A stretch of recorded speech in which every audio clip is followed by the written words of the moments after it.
Sa kasamaang palad, iniluklok natin ang isang leader na walang kakayahang maintindihan ang tunay na kalagayan ng mga Pilipino.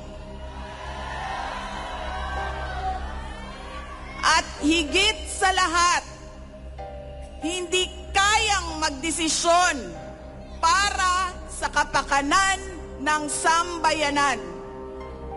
Pinagbabayaran natin ngayon ang pagpili ng maling leader. Nakikita natin ang lantaran at walang pakundangang paglabag sa ating saligang batas. Pinamumunuan din tayo ngayon ng isang taong patuloy pa ring tumatanggi, sumailalim sa isang pampublikong hair follicle drug test.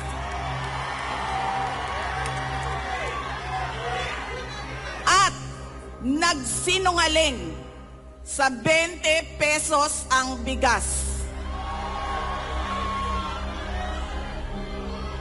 Ang masakit pa, nakuha nilang kidnapin ang dating Pangulo at dali-dalian nilang itinapon sa ibang bansa upang litisin ng mga dayuhan. Ngunit, higit pa sa mga kabiguang ito, ay isang mas malalim na pambabastos at panghiinsulto sa ating mga Pilipino. Iniinsulto nila tayo sa paggamit ng ayuda upang bilhin ang boto ng mga tao.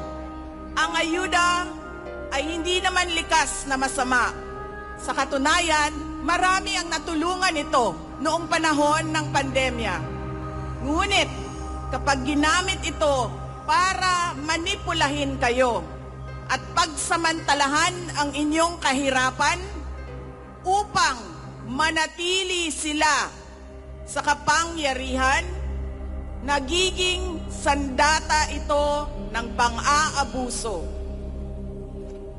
Again, Filipinos deserve better.